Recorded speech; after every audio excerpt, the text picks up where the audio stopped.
كتاب الأدب النوم بنا والندى. بسم الله الرحمن الرحيم، والصلاة والسلام على رسول الله. اللهم اغفر لنا ولشيخنا وللمحاضرين والمستمعين آمين. كتاب الأدب النوم والإضجاء والقعود والجلوس والجلسين والرؤيا. عن براء ابن عازب رضي الله عنهما قال كان رسول الله صلى الله عليه وسلم إذا آوى إلى فراشه نام على شق الأيمن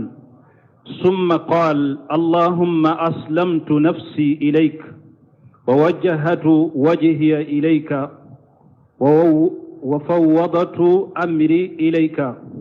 والجأت ظهري إليك رغبة ورهبة إليك لا ملجأ ولا منجى منك إلا إليك آمنت بكتابك الذي أنزلت ونبيك الذي أرسلت. رواه البخاري بهذه اللفظ في كتاب الأدب من صحيحه. بسم الله الرحمن الرحيم، والصلاة والسلام على نبينا محمد وعلى آله وأصحابه وسلم تسليما كثيرا. سبحانك لا علم لنا إلا ما علمتنا إنك أنت العليم الحكيم. أستغفر الله الذي لا إله إلا هو الحي القيوم وأتوب إليه. اللهم انفعنا بما علمتنا وعلمنا ما ينفعنا وزدنا علما. بيتنا سوية هجرة باكلاني كمنانا نبناني أني سبا شهر شعبان من هجرة سانكالو شغنا بسويني ومغاني دورناي ميلادي نصارو كجاتي بافولا أني مغاني فولا سانكالو سبانا بسويني ومغاني شغناي أمبي باكو جيكورني غلفولا مسجد سلام كونو درس بإمامنا النووي رحمه الله وكتاب كونو رياض الصالحين كتاب آداب النوم. ko min ye sinogo ni hadamaden be da ka sinogo adabu munun bala jogo nyuma munun kan ka soro sinogo adabu ko ulu fana ka bonda unu ka hadisaw farale nyogon kaya. babu adabu nawmi wali idtijai konni bonda min fulen ni konni bena kuma sinogo ni be da ka sinogo sunna munun bala adabu munun bala nimbonda bena kuma wodeka wali idtijai ani nibedda ikanka da chogomi walu qu'ud ani hadamade nibe sigi kanka sigi chogomi wali majlis ani barodaw wali jalis ani ibaro nyogo isigi nyogo jogo mununi adabu munun kakala oruya ani shigo abe komi nimbonda bena kuma ninko damadoka sinogo adabu ani idan chogo nibe da ka sinogo ani nibe sigi chogo ani majlisi gero baro daw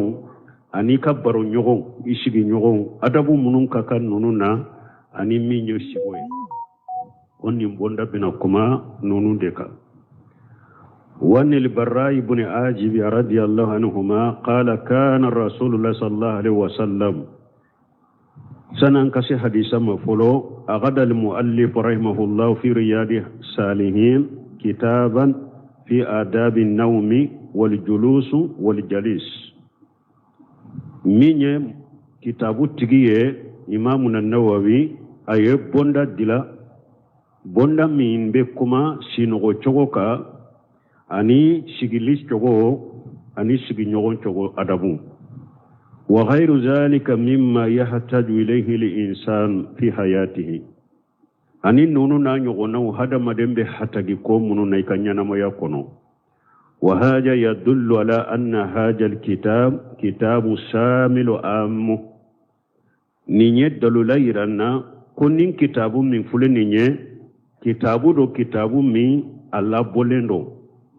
yambaghi likulli muslim an yaqtanihi wa an yaqra'uhu wa an yafhama ma fihi ko akaka silama kelen kelenye ikannin kitabu imara min riyadu salihina ikamara ika kala mimba kono ika famu nin kitabu alay barika do ala don ke bawo ko kitabu alay barika min do ala ka jense ka hada madun la sukata kala limma misiru kono ko oyetta manse ka yiranna ko kitabun wala hibaga aye kitabu indilani dusun kalashiye wada to ibnu shemina rahimahullah mimba min kasarahu bambolo ayafa ka kuma dola ko aleyere ya kanu alaka kitabu doke aleye kitabu minni barika be dola beba kala komi riyadu be chogomi wa alay wonnata fa zakara al muallif rahimahullah adab an-nawm min kitabu wala hibaga ayeshin fi nugo chogo ayo fo kitabu kono wan nawm min ayati llahi ajja wa jalla shinugo fulala kata manse dole do dallatu ala kamali qudratihi wa rahmatihi wa hikmatihi taman min be ala ka kodo ana kan masaya ana ka shebaya na bayiranna qala ta'ala lakum min ayatihi manamukum bil-layli wan-nahari wa ibtigha'ukum min fadlihi ala ko qur'ana kono suratu rumi kono ala ko be ala ka taman shawla ala yataman shamunun bila aw kasinugo abe sinugo min ke sufelala ani tilefela ani abe alaka fasamanta min yini nunun be yetta mansere nube alaka shebaya yira wa huwa ni'amatu min Allah subhanahu wa ta'ala ala li abudi shinogo fule nema dedo ni ala yake nema min be jonka na bora itigi ala fe kanima li'annahu yastarihu fihi min ta'abi shabiqi wa yanisatu fihi li amali llahi hada maden fule ni sinogora sege min tumbila ka koro kateme ni be kunu sinogo imbo sege lata abe farifuni dima inye silembe bara min abe farifuni dima katoma ni nyeta manse nabe sinogola sege min temena abo tige ki farifuni kata bara werela fa huwa yanfa'u al-insanu fima mada wa fima yastaqbilu sinogo be hada maden nafa min temena abi nafala min yesilen bima abi nafa wa huwa min kamali hayati dunya shinogo ye jiya nyanamaya dafalende jiya nyanamaya nema dafale ndode chiye e shinogo aba hada made jiya nema nyanama abo dafai bolode wazalika li anna dunya naqisatu dinya fule annagasilende do fatakmalu bi nawmi li ajali rahati jiyan nema imbe dafai bolo ni sinogo de lafiya koso lafiya li koso lakinnahu naqsun min wajhi akhara bin nisbati li qayyum ajja wa jalla wa huwa Allah me sinogo yen naqashide masamin jolem be ni danfen beye masamin ka bakortale no sinogo yen naqashide alaka kibariyala sinogo ye dafali de hada madeyma ikanyana maya kono mogo ni sufela la ete sinogo tilefela la ete sinogo nagashi belebele bade do bana belebele bade do naye mogo sorabi korona filide iyere teshe ka shiga koro ibati yere yira dogotoro de la ibe furaw de nyina ala sinogo baliya yen nagashi de hada maden ka kibariyala me sinogo yen nagashi de kata alafi alate sinogo la ta'ghujuhu sinatun wala nawm jingote alamina sinogote alamina likamali hayatihi alaka dafali alaka nyanamaya dafali okoso jingota mina sinogota mina fa huwa la yahtaju ila nawmi alati hatagiya kata sinogoma wala yahtaju ila shay alati hatagiya kata fuima wa huwa al-ghaniyyu hamid ajja wa jalla alade masakari lenye alade masatanu lenye masammin kabwa kortalino لكن الإنسان في هذه الحياة الدنيا بصر ناقص نهذا مدين نجيان ما يكونوا أي هذا مدين ده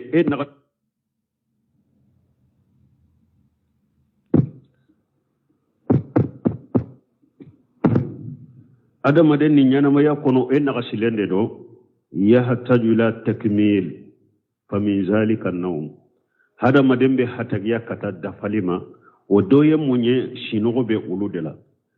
لكنه ليس القبض تام الذي تحصل به المفارقة التامة شنو يميني نيندبي فارقلو بلا مي أتي فارقلو بلا بيوفنا بلا لمن دفلينو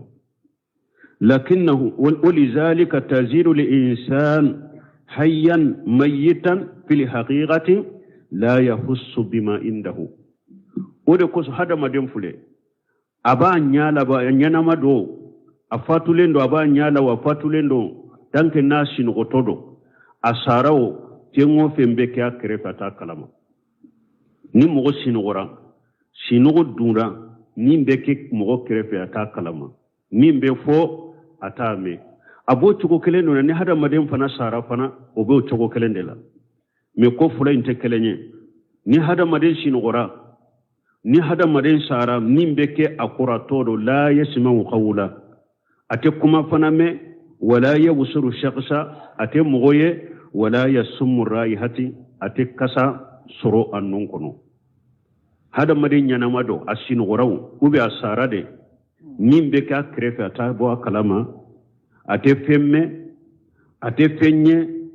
ate kasa soro annun kono walakinahu لم تخرج نفسه من بدنه الخروج الكامل مشينو نينت بو فريكولو لا بولي دفالينا ني هذا مدين شينغورا نينت بو اي فريكولو لا بولي دفاليلا فقال له تبارك وتعالى ألكم مسمن كبكرتا لنو الله يتوفى الأنفس حين موتها ألكم على دي مساي نابي هذا مدين abin nimina ikasaya wakatila wa hajihil wafatul kubura ubafo nimma ko fatuli ba minye saya yire wallati lam tamutu fi manamiha min nimmin fana mo min fana masa ni bi kasino kono ala de masa nabi e fana nimmina yatawafaha fi manamiha ala bi nimmina ikasino la fayumsiku allati قضى عليها الموت وهي الأولى أليس يلتك مغمنك إكن نيمين بي على بلونا يامنا أبيتو على بلو إبتاني شينو إبسا ويرسل الأخرى وهي النائمة يعني يتلقها من نيمي ني إبسينو دلا على ما لتك إكاسا ني إكا كنو وقت سيرا على بإن نيم بلا بنا دو إلا ني ayeni aya koro do suratu jumaru koro hada made ni mogo sinogoraw ni mogo sara de ni fula be ala ba fula be mina ni mogo sinogora ala bi ni mina ni be ala de bolo min be ki krefe te bo kala mai te femme min be safana mogo sato fana ala de ba fana kan ni mina bonni ala ye nium be mina sinobagato nium ani mogo munun lajali nana niu ni ala yu bemina sayalla tigira mununka ulu tate saguma tuguni ulu beto ala bolo ala masayatige minka ni eka kunu wakati sera ala be en nimbila abina do ila ajali musamma ibi kanyana moya ke kata sarati lalay sarati millatige ye li anna kulla shay inda allah bi miqdar fi ngofembe ala fe hakke de bala وكل شيء عنده بأجل مسمى في موفم بألا في سرتي دي بالا سرتي من دونين دو على بلو كل فيله جلا وآلا حكمة في قاية الاتقال ألا كو ببكني كودون دي أني أكي تغنما فهاجا النوم من آيات الله عز وجل نيسي نغو من فلنيني ألا كتامان سن ألا كبكو دوري دو تأتي لقوم مسألة في حجرتي أو في سطح أو في بر وهم نيام كأنه موتى أي ربنا مغو دولا وبوك سوكونو وبنبا مغو دولا أباك سو بريسان في وبنبا مغو دولا أبي إوا أدالم بكنما إبو سنغتو سرو نينو نانو سنغتو ما أبيكو مسارده نينا مغو سنغتو ما أبيكو مسارده ثم هؤلاء القوم يبعثهم الله عز وجل وكوف النمو منون إن أنو ما وكسو كنو شنغوتو بكم سارا وبو كسو بليكا وشنغوتو بكم سارا وبو كدوكنو كنو نين أنو ما شنغوتو بكم سارا أبو من كلام نيو كنو وقتي سرا لبو كنو كوبو يرك كلام قال الله تعالى ألكم مسمين كرتان وهو الذي يتوفاكم بالليل ويعلم ما جرحتم بالنهار ألكم على دائم مساي ناو بالا شنغو سوفي يتوفاكم من فلان ينين شنغولي دي على دي باولا شنغو سوفي ويعلم ما جرحتم بالنهار ندغو جرا ناولي لابي بارا منونك على بودو ثم يبعثكم فيه وكفي على باو كنو تلين كنو ندغو جرا لباو كنو ليقضى أجل مسمى ثم إليه مرجوكم pour ala ye sarati min fawya ka nyanamaya kono abe kunu tile kono ka ala ka fasamanta nyini pour ala ye si hakke min latigawiye akoke o ko fe no dafara abe be sagi kata alama summa innal insan ya'tabiru bin nawmi itibaran aghara wa hiya ihya'u li amwati ba'da al maut o ko fe hada maden ka sinogo min fuleni nye jate mina wore bala o yemunye ni masammi nye esinogo ki kunu jate mina ninye ko masammi esinogo o sinogo len kofe itunte foy kalama ala nani kunu fa innal qadira ala radd ruhi hatta yasuhu al insanu yastayqiz wa ya'mal amalahu fi dunya qadiru ala yab'as al amwat ala minye ekunu kabuy ka sinogola ki kunu ki iwuli ikati ka jinya barawula o ala bese ka ifatulen fana kofe su fana fatulen kofe ala bese ku kunu lagara min quburihim wa huwa ala kulli shay'in qadir masammin bi hada madilla sinogo jinya kono isinogo len kofe bese ki kunu ki ka jinya barawuke jate minanin ninye ko ala min bake kan ninke ko o ala bese ka su fana kunu kubu ka kaburu kono ala bese fembela wala ambe hadisa yufo ko fi ambina wani al-barra ibn azib radiyallahu anhuma karisa min al-barra ibn azib wala kajje kabu fula bema qala kana rasulullah sallallahu alaihi wasallam ija awa ila firashihi nama la shiqqihi al-ayman ni bedda kasino adabu do fule ko ciden tunkera na ba yere fara kata kadilana ni ciden ba fe kadanna nana na ba fe kada akadilan ka kasinogo ko ciden tumbedda akinin kredeka akera say nyasile ni dari kinin kren ka e kadilan chogo nyasile be koromaw a nyasile be tile bide maw nyasile be kinimaw nyasile be numa maw ni ciden ko ni bedda abedda kinin kredeka ni nyesinogo adabu ye folo ni bedda da ikinin kireka haro ko fe ni iyele manara bashiti ka ola men ni bedda ko ni da kinin kireka na dara ka kinin kireka summa qala ko fa abafu allahumma aslamtu nafsi ilayka abafu ntigi ala nindi e alama wa wajhatu wajhiya ilayka nyinye da unye shi e alama wa fawwadtu amri ilayka nyinka kodi e alama wal jahatu jahari ilayka nyin ko sembe kata e alama arghabatan ni mbe nkanu nembe kata nimbi kanema kanu warahabata ilayka ani nimbe joro kasira kata e alama ika janga kata koro la manja sembe yerote ne bolo wala manja kisi yerote minka kaboye alala illa ilayka foni mo mi sembra e alama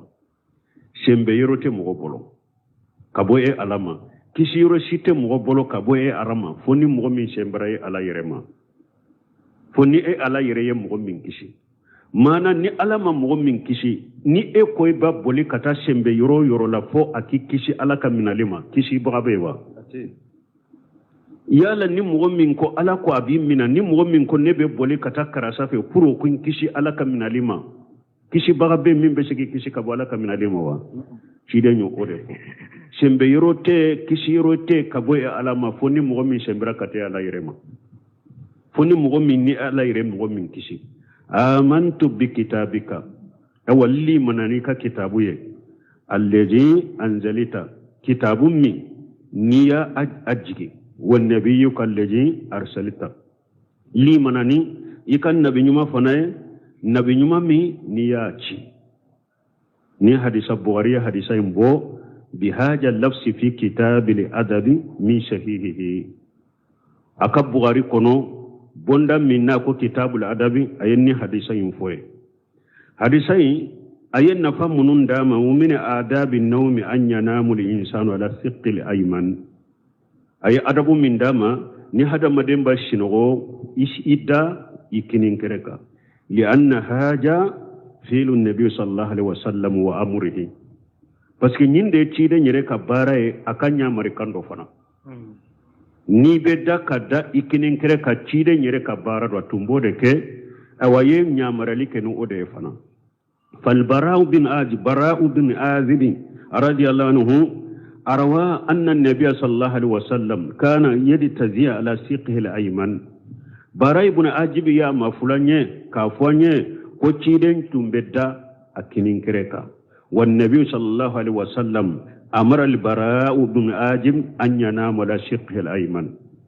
أو تشيدن البراء بن عازب فنا يرين مريا كنا بدا أكاد أكينين كردك هذا هو الأفضل نندكني ني بدا كسنوي دا كينين كردك ودكني سواء كانت القبلة خلفك أو أمامك أو عن يمينك أو عن شمالك akera sa korombe inye fede sa korombi ko fede sawa korombe kini de la sawa korombe ewa innuman de la sawa annawmu ala al-ayman huwa al-muhim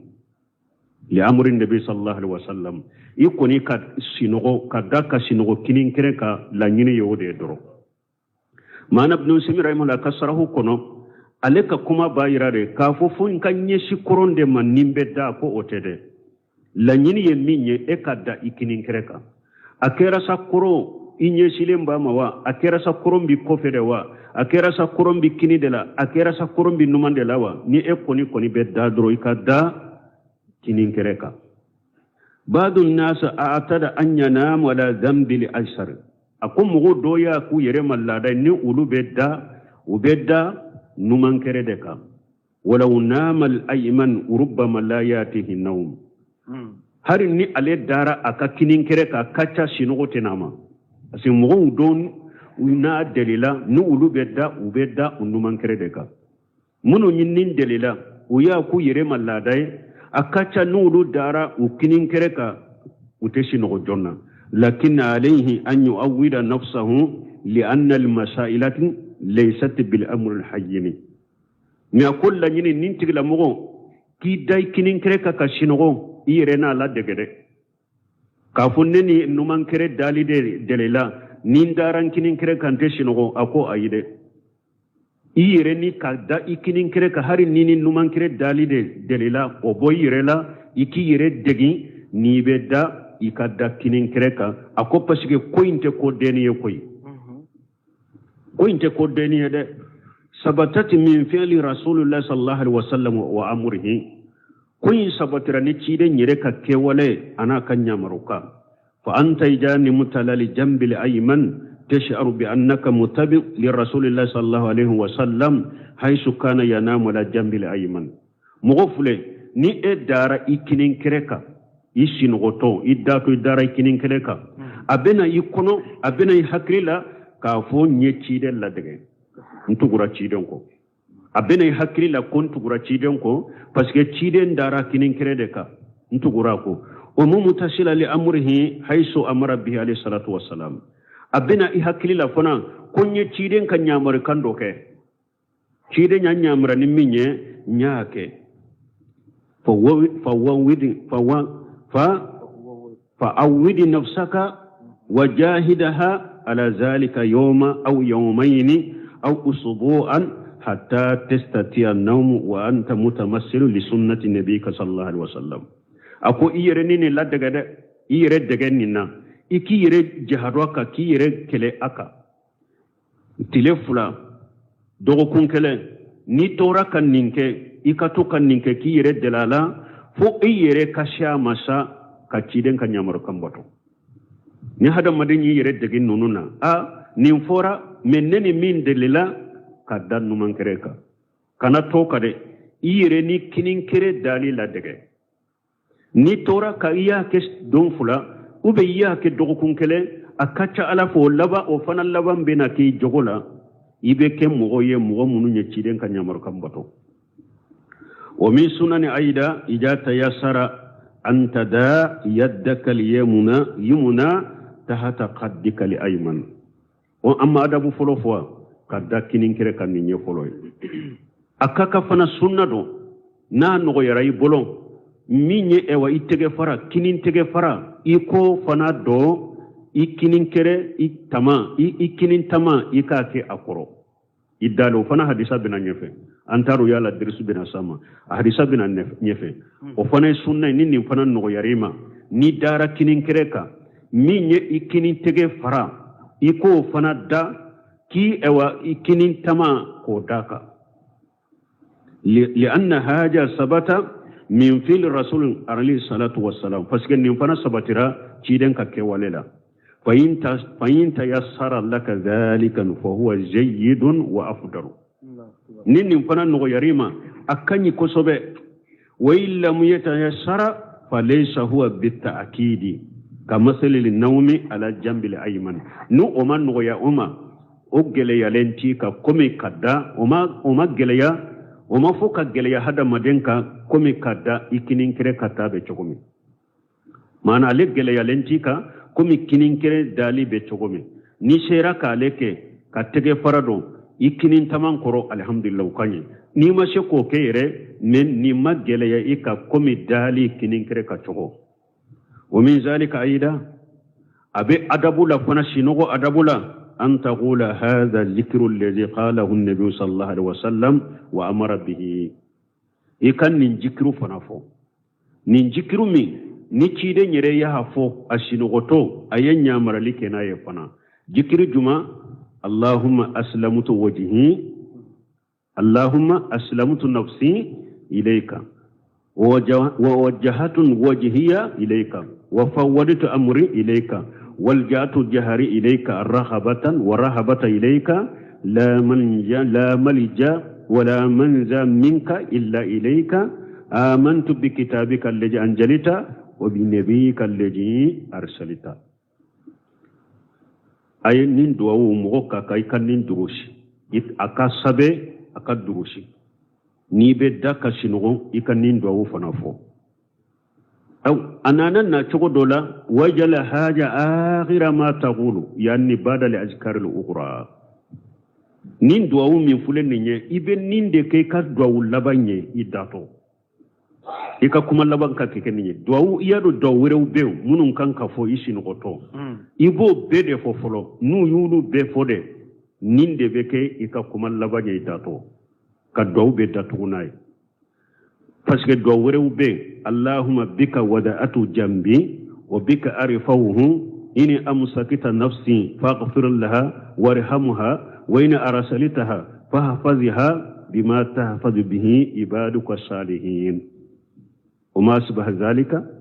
ani nunu na nyugona nunu do wére be ulu be fo me yikallabanke anfule do minya al muhim ajal hada dhikru alladhi allamahu an-nabi sallallahu alaihi wasallam Barai ibn Azim akhira ma taqul la nyine munye cide nye Barai ibn Azib la dunya nindu wa minna eka kuma labanka ke ode ka do labanka ke do idato wa qad amara an-nabi sallallahu alaihi wasallam al-Bara ibn Azib an yuida alayhi hadha dhikru tumami cide nye Barai ibn Azib ayen nin dhikru faye kan nindu wa faye ako Barai ibn Azib ma saga kan killa me yala adursirai boro a cogo nyana ibolo ba saga ka faadahu Barai ibn Azib sagira duwinka lakinnahu qala wa bir rasulika alladhi arsalta me ciden ko bin nabiyika wode ta kono alladhi arsalta na ale ko bir rasulika alladhi arsalta ciden nyammo fo ako wala taqulu bi rasulika Allah akoy kana fo bi rasulika nya fuye chogomi o bi nabiyika alladhi arsalta fo chogodela balma be na fami fa juman soroya duwawu cogo fule de balmo kana fure ko doni ko ko ni nye dowde ni fana be saka ni ay ciide nye min fo cogo mi aya fo cogo min na ka fo yoro min o koloshide ciide nye de ka kuma fo mo ye o be ka ke cogo la akan ka ken nin cogo de la e ko e bete ka hakilina wore ko ala ko bashite nin fana la yala ka fo ciide nye ala ka ciide limana ni ka ciide nye ciide min ci kuma fudo e wa kuma jugudo wa me ciiden ka ma fote kana fote a fori ye cogo mi a fo cogo de la donc nun ka koloshide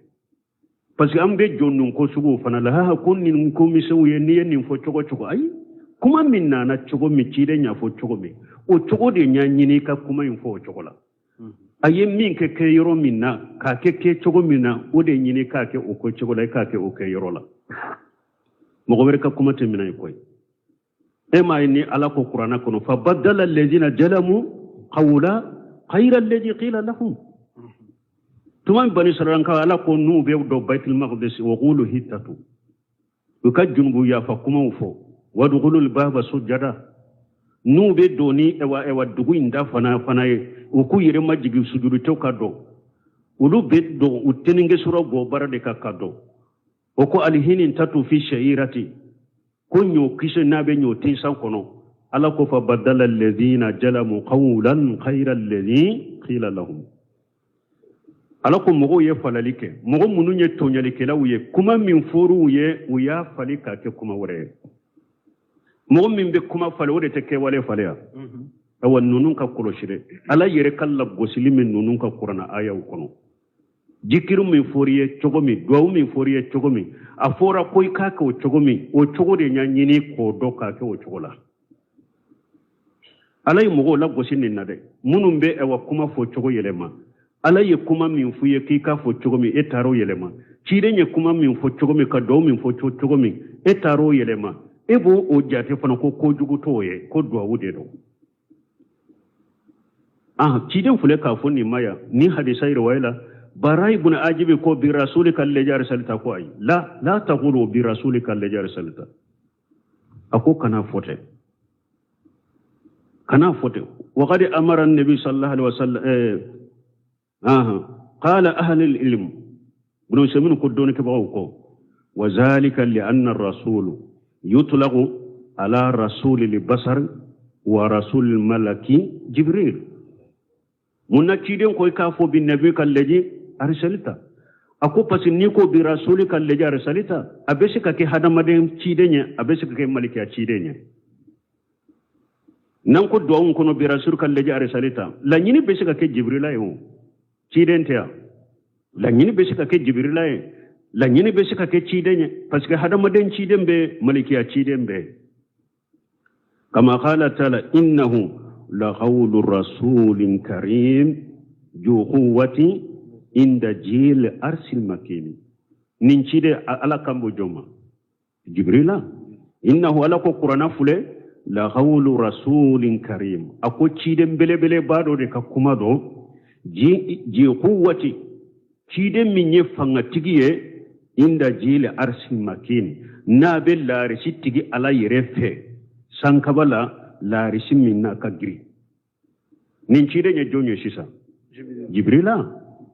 bonni eko bi rasulika besika ke lalla ikambe jibrila dema lalla ikambe ciden dema wan nabiyyu lin nabiyil basari men ni kon nabiyyu e wa ni yorola hadamadin nabiyyu ma ikambu odema wa anta ja qulta bin nabiyyika alladhi arsalta jama'ati bayna shahadatayn li rasulillah sallallahu alaihi wasallam awa nafa fulana munye manam munna ciden ko akanafo o bi rasulika alladhi arsalta ko fula dola kede ko folo hadamadin ciden be malikiya ciden be anta do ikambe minna wote fulanay munye ni ko obin nabi kalleje arsalita ifule ka sheria ke ciden ni ko fulay iye sheria ke ni ciden ko nabi nyuma de do iye sheria ke ciden ko ciden fana de do fakana haja lafzu awla min qawlika wa rasulika alladhi arsalita awa nin kuma cugo ninde kaka ninde kausa kateme ikafo li manani ka cidenye ye ciden minci li'annaka law qulta wa rasuluka alladhi arsalta يمكن أن يكون جبريل لأن جبريل الرسول أرسله الله إلى الأنبياء بالوحي فتقول بالنبي الذي أرسلته بس نيكو وبرسولك أبسك جبريل على ياتي ودلا إبا فود بالنبي الذي أرسلته دوين فو ودلا لي منني كان نبي نيما ينبي نيما منشي فينبغي عليكم أن تحفظون هذا الذكر لو سمعك رحمه الله أكو أكاكاوية أكنين ذكرون نين دعون آيات درشي وأن تقولوه إذا أدتديتم على فرشكم أكاففنا نودار أكدلونغا وأن تجعلوه آخر ما تقولون امتثالا لأمر النبي صلى الله عليه وسلم أو أكان ننجكروك أشين غوتو أكان ننجكروك أكاكم اللباي تيدن كان يامر كم بطولي سابولا واتباع لسنته وهديه أني تيدن كسنة بطولي سابولا أني تيدن ككندسرة سابولا هذه من آداب النوم أو النونو فلي شنغو أدبو دوين أكان نونو كولوشي ومن حكمة الله عز وجل ورحمته أبي علىك كودون أني علىك نيما أنك لا تكاد تزيد فعلا للإنسان إلا وجدتهم مخرونا بالذكر علىك كودون علىك هنا سابولا كتهذا مدينة نيجي جات منك أكتو إيكا هذا مدينة كوشية نيكو من نجيكرو تنيغون في هذا مدينة كنيانمايا نيه هذا مدينة كنيانمايا يريا هذا مدينة كنيانمايا أكدو إيكا هذا مدينة كنيانمايا دويه ني على مجيكرو دو فوالا اللباس له ذكرو ني هذا مدينة بيكا فينيدو ذكرو بالا الأكل له ذكرو ني هذا مدينة بدمونك ذكرو بالا الشرب له ذكرو ni hada madin be mi jikru bala annawm lahu jikru ni hada madin be shingo jikru bala allan yaghfala li insanu an zikrillah nin kure munye hada madin kana tanyina ala kosmala wama khalaqatul jinna wal insa illa liya'budun parce que jinna ni hada madin madda foi kama kunna tijiya kuno ni batote wuda to hadan bendin kallah halabbe hada madin kallah halamin be ni jikru ta no fa kadogo hari hada madde ni ewa hada madde beje ikam muson nofe jikru bala hari kafo nyonya ini kam muso jikru bala la alla yaghfalu linsana an zikra yakuna zikrullahi ala qalbihi daima waqti be alaka kosuma kaki bisukunga wa ala lisanihi daima waqti be alaka kosuma kaki nemfanaka wa hajihi min ni'matillahi allati نشاء الله تعالى أن يرزقنا شكره وأن يعيننا عليها أقول نوني النعمة دي على النعمة منك هذا ما دنيا أم بي على دليل على كان غرجاجن النعمة بركة دليلا أني على كان دمه أكليكا نوني النعمة دي مي هذا ما دم من بين نونو فمغو يشيسا كو بربلات كو مغو كوكي أو مبوجات منا كو أكمشي مغو بسكا نمبكوا kasoro ala ka mugo nyumaw ni mugo mi hakili be ye mugo nyumaye ye mu'mini ye nunu nye nema de ni ala yokiye ikan kala barka dakare ikan ku kede donc ni nye sinogo adabu doye ni hadisa yinkono anya joli tala ni bedda ikada kininkereka minye itege fara kini tege fara ikado ewa itama ikinin tama ikado akoro minye nindo umi anya fo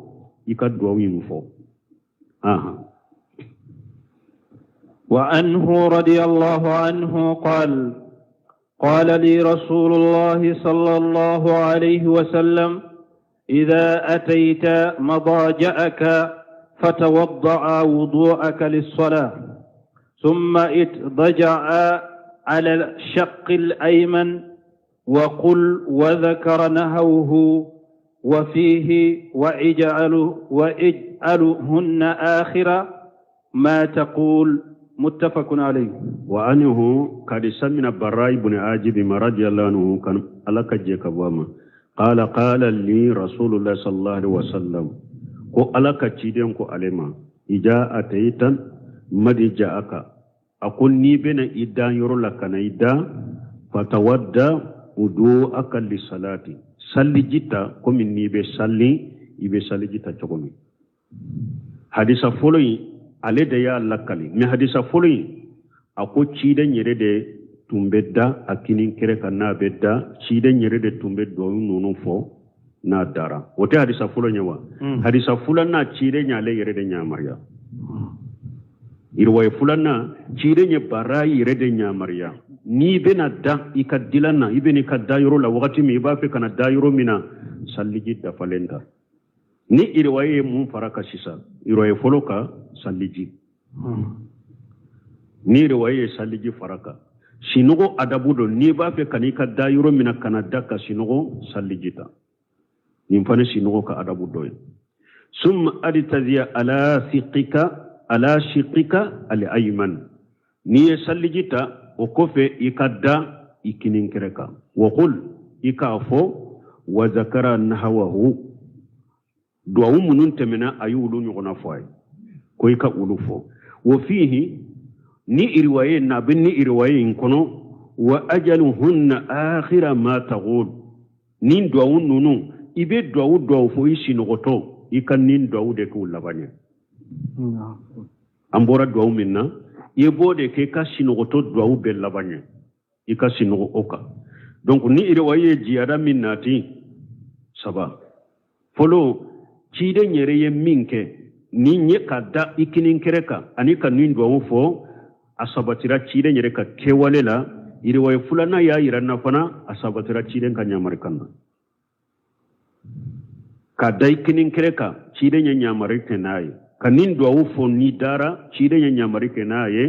ani fana ni beta da ika sallijita komi ni be salli ibe sallijita chogomi awon balmo nin do munu fule ninya anini adabu munu fule ninya ni mo yen nunun koroshi sinu gotola akacha ala fe shaytan te tilonke keni ka sinu gola hara sugo jugu yeli ube shaytan nan akera komi fendo nana diginka kinnina kilimina o bebe hada maden choro ka chaya de ninin jikiru nunun tibolo min ni dara nini adabu munu fule ka fo ni hada made nunun koroshi I ka sinu go wakati la yi sinu goto akacha shetane betilonke minke mugo yi ka sogoni ka sinola wote esoro وعن عائشة رضي الله عنها قالت كان النبي صلى الله عليه وسلم يصلى من الليل 11 ركعة فإذا طلع الفجر صلوا ركعتين خفيفتين ثم اضطجع على شقه الأيمن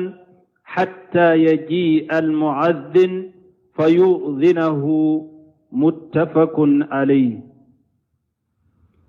وأن عائشة رضي الله عنها كرسم نمبا عائشة ملكة جيكابواما قالت كان النبي صلى الله عليه وسلم يصلي من الليل 11 ركعة ko ciden ka sufen nafila ciden tumbe salli sufela la arkanta nikele wode ciden ka salli ka caya waqatu dola riwaya donana arkanta ni saba waqatu dola ciden be arkanta nikele salli asabatira aye arkanta ni saba kuna salli me amba aishatu dellaka nyininka ciden kan nafila abe hakke juman salli amba aishatu ko ako sungalo tewo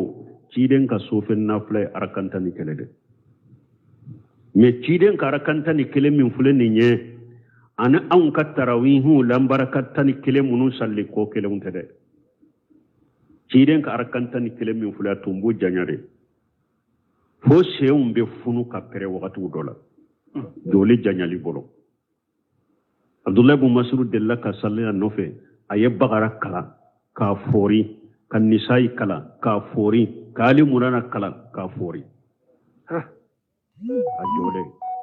odi ato Sheikh Islam Ibn Taymiyyah ko akon ni mo min ba fe ikadda ciden ka arakante tani kelena ikanna filala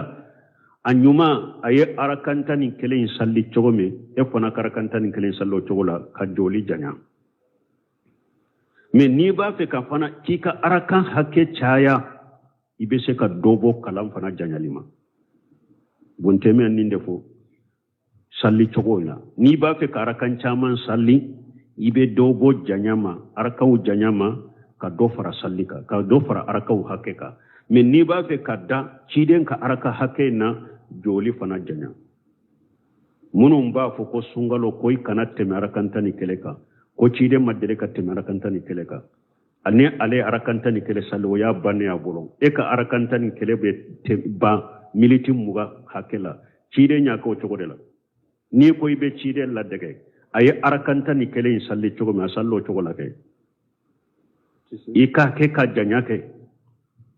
watu dola ciden be ewa ni salli damina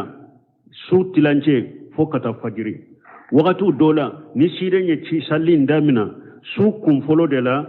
bo ni su laban be se abe ba abe da kasino doni wode be nafo sani fajiri kase wakatu dola na ya damina jonna arakanta nin keli abe ba sani fajiri kase abe da kan lafiya doni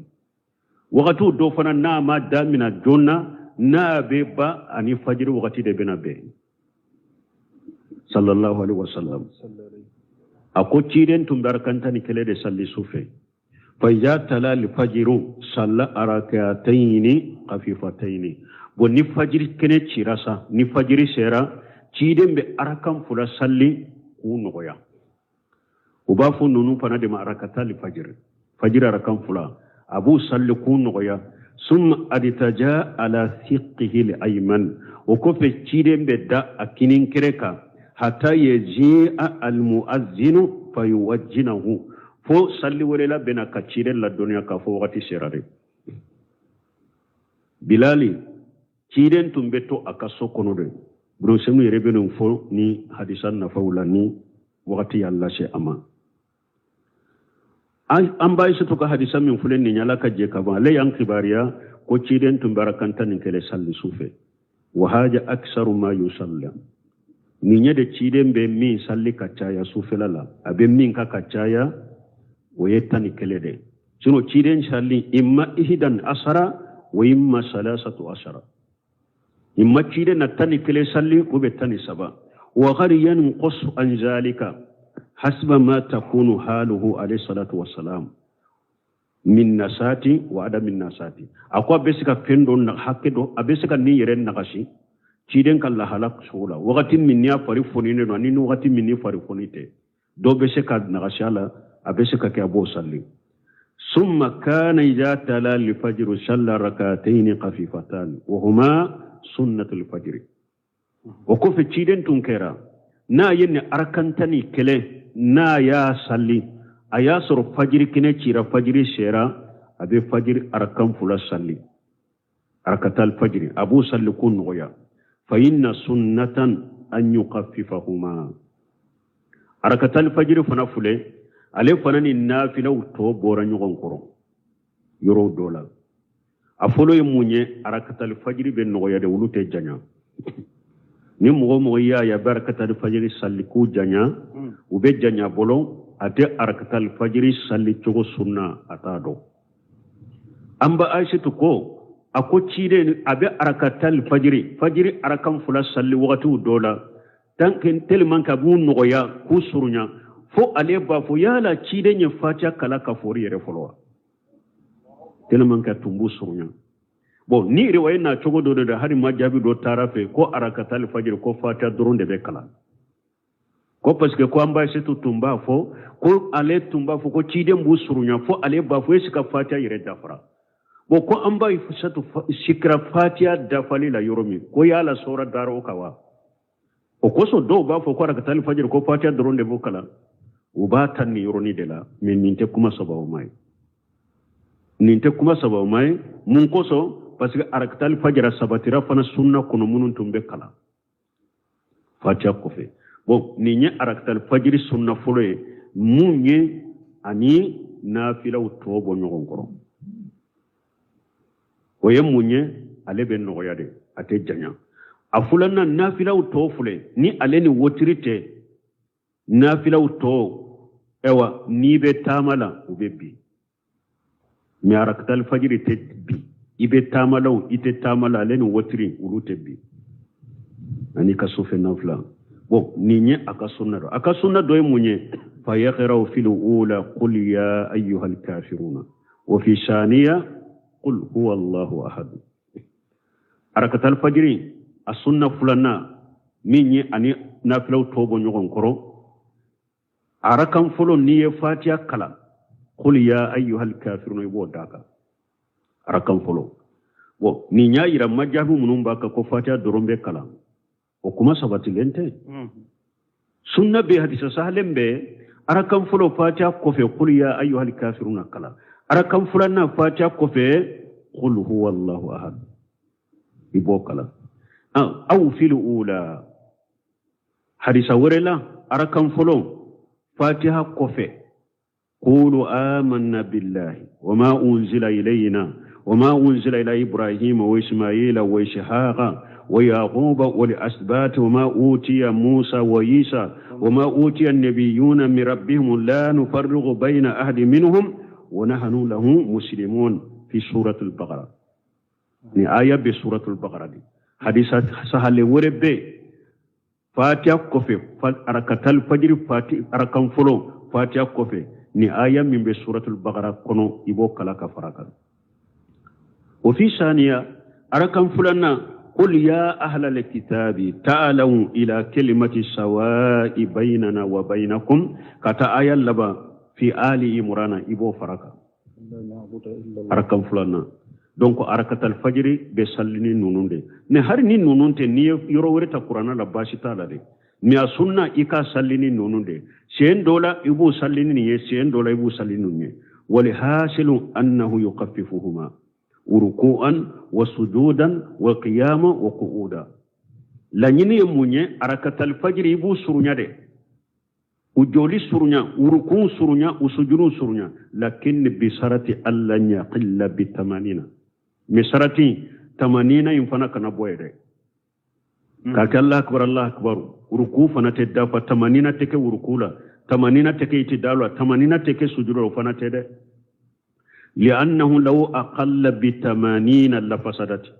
Allah parce que 80 ni man fancan fana no ma sabatu uruku ni sujuru la salli be cinyade summa yadi taziya ala jambihi li ayman alayhi salatu wassalam o ko fe ni ci de rakatal fajr sallite abedda akinin kereka bada ñu salli rakatayn sunnat al-fajr ciden kelen ko fe karakatal fajri arakan fula sallite abedda akinin kireka fonni salli wolela nana kala duniya ko wakati sera ciden be bo kana sallini jamai bo dalilu be ni hadisa la faida ubala wa fihi dalilu wa fil hadisi dalilu ala fawaidi min banteli atele fana ka anjawuli parce que korea inde kera tuguni أولا أن من نعمة الله عز وجل أن تلانا لما كان النبي صلى الله عليه وسلم يأمله في شر ni hadisa aye nema do ala ka nema do anka yo irana ciden ka sokono baraw anka bo u kalama sebo ciden ka manton anye ciden ka sokono baraw doni munye aka furmuso shirafe wode ya to don kiba ko ciden ka furmuso chayali a hikmano annafado nimbu kono pour ankashe ka kaso kono barawdo ciden ka muso chaman furu annafado ye munya aka hikma do ye munya ala bolo parce que ciden be ko munun ka kaso kono na seba uta no fe oyoro la cheuta no fe oyoro la muso de bo boanye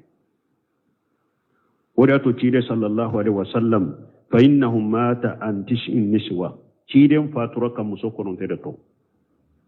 aka furu muso ayere fatura ka kononte de to wa min fawaidi zalika anna kull imrati minhunna tati bi sunnati la yatlaw alaiha illa hiya ciden ka furu muso ka chayali na fado ye munye aka muso kononto kele oni na fado be bokana amma be na fado do fo sheba oni ciden ka manto ye ciden ka sufe bara na bato chogola sufe to kelende temindo ciden ka sokono baraw donani muso shirade am muso kele be alebe kodo fanye ciden ka sufe baraw chogola antemindo ومن أن النبي صلى الله عليه وسلم يصلي في الليل 11 ركعة أبي حديثين كنو كوتشيدين تنبي أركانتني كريد سلي سوفي وكان يتيل القيام عليه الصلاة والسلام متشيدين تنبي جولي دي جانيالي كان يقوم إجا أنتصف الليل وهيانا بعد ذلك حسب نساته وقتو دولا نسو تلانشي سيرا درو تشيدين بولي وقتو دولا وقفي وكان صلى الله عليه وسلم إذا قام من نصف الليل ينام في آخر الليل تشيدين تنكرات دوم من نا ولي سو تلانشلا بو نسو لبان بسي نافلة مببا أبدا كسنو كالنافلة كالله في الدوني كما قالت عائشة رضي الله عنها في حديث آخر كم ينبا عائشة يوفو حديث أوريكونو وإلا صلى إلى الفجر إن تأخر من نتشيدين كولي ni ayagaru yara ama wuli su tilance abe sallin ke fokata fajri fa idza tada li fajr salla rak'atayn summa adtaja ala janbihi al-ayman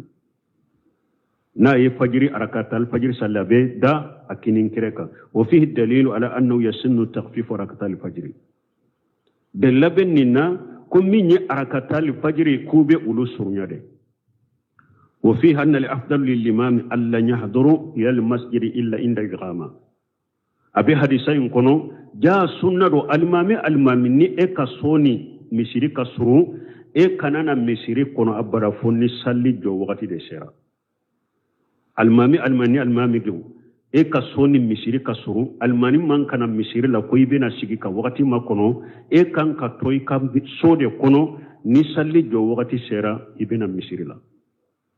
وأن يجعل الصلاة الرواتب في بيته حديثين يايرن كو المامي إيكا رواتب النافلة منهم بفرد ونوفي إيكانكو كيكا صودة كنو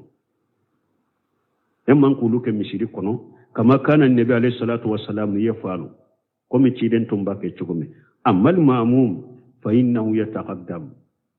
أكم المامي كفي مغو إبسي كان مسيري لجنة لكن الإمام لما كان ينتجر شارة سنة أن يتأخر في بيته حتى يصلي النوافل المشروعة ثم يأتي أقوم المامي مغود بإيكونو إبئكونو دي ni ebe kono de e kay kan nafila usalli ka so kono de parce que mo tese ka do salli la ne e manawu ebi kan nafila ki ka so kono de ni salli jo wati sera ebena mais almami ko fe mo te e kono be de kan kana jonna o an kun nafila be kan so de kono ni yoro nafaw bala me ayan soro kan wati yamina fana an ko hada maden kan nafila be kan ka so de kono ni fardate nkon nafila munu nye kele na nafila uye mi arakatal fajr min fulen ni nye o do nya jabi doni kibaw nyinen kara la salli ka sokono o de kanyi katemi mishirika bo doni kibaw do ye faram fansiya nati ni salatu bora ibi ka sokono parce que yo faram fansiya yan zero juma aha ni ne arakatal fajr sallin ka sokono nke safa folo soro ninna na jonna purun ka safa foro soro nte se arakatar fajir sallin ka soko no mbake chogodi don ke baw doko ni salatu bora kito ka soko no kanana misile la ni marakatal fajir salli menna ya soro sani salatu ka bode e bora jonna de kana misiri kono jonna ka safa folo soro salatu ye e soro misiri kono e ki karakatal fajir salli misiri kono do yenni faraku ke ne bunu shemi rahimahullah nya ka kuma do fonna nya me la babu li qawl maftuh me aka kuma worebe aye bugaru min sarahu uya nyininka sallin rakatal fajr sal akanyi sode kono ne ba fen ka safa fulo soro ninna na purun ka safa soro fulo soro misrila nte se rakatal fajr sallin ka sokono ninya rakatal fajr fana sallin ka sokono nte safa fulo soro mbake chogodi no shemi ko rahimahullah ka kuma sura nya fo chogomi wakati yan soro akun nin ko fula ye nyogon soro hada madenna arakatar fajiri salli sokono fasamanta bala bo ka ewa kana puru ka safa fulo soro fana fasamanta bala amba ladje ni ko fula be ni ko fasam akeli fasamanta nin keli fasamanta bala min nin fasamanta min fule ninye nyanye aleka fasamanta intoya ka fasamanta mbese ka fale abese ka fale ka ke fen worenye nin ka fasamanta te ska fale ka ke fen worenye min ta be ska fale amba fu iko okay misali ni ma se karakatani fajiri salli ka sokono abese ka salli misiri la ubate ka salli misiri la abese ka salli misiri la me ni ma safa fulo soro yala ewa safa fulo fara nana safa fulo dafara safa fulo rebe soro ha wala safa fulo fasamanta no ye danike falente soro wala akon nin chogola amba fo ina jonna puri ka safa fulo soro ikarakatal fajiri salli misiri kono parce que ni arakatal fajiri sallili sokono no yidda falembe soro ola o be se ka salli misiri kono ni safa fulo fasamanta yidda falente soro ola wala na jonna ni ko fula korosela nyogona ni salliran ka sokono doro nte safa fulo soro ni safa fulo soro doro nte arakatal fajiri soro ka sokono ni nunu fula ko ni korosela nyogona ni chogola na misiri la ikarakatal fajiri salli puri ka safa fulo soro na ko alebe min fo hada madawnya ko sisan tile min ye katam misiri la jonna wote hada maden chaman bolo mogo ibese karakatal fajiri salli ka sokono sisa kana misiri la ibesa fa folo soro ni yere koni baru mbese ka sallin ka sokono ka safa folo soro kuma tala de ka salli ka sokono ikana wode kany me ni yere yaro na salliran ka sokono safa folo te soro na misiri la puri ka safa folo soro be karakatal fajiri salli yaro wakati bake katemede bo minye sisa onya fo chogome ka ko kacha minye atora yoro juma hari ni maseka perpere la tiga kuma be sara hukuno chogome ka kumba bafo minye kadai kinin kereka arakatar fajiri kofe kadai kinin kereka sosoli benni na doni ke bawbolo doko akanunendo ikada ikinin kereka arakatar fajiri kofe ika sokono doni ke bawo yenyogon soso faminu man qala innaha sunnatu bi kulli hal doko ni arakatal fajiri salli kadai kinin kereka sunna la hala bela ومنهم من قال إنها ليست السنة دون فنكو كسنة إلا إذا كان الإنسان صاحب الصلاة في آخر الليل فهنا يسر مغمي سو لبنا أي سوف النافلة صلي بغده سنة دوني أي أركة الفجر صلي كداي كنين كريكا مني أتي سو لبنا نافلة صلي بغده أركة الفجر تيكا كدا إكنين كريكا وتيكا ومنهم من سدد في حتى جعلها بعض العلماء من شروط صلاة الفجر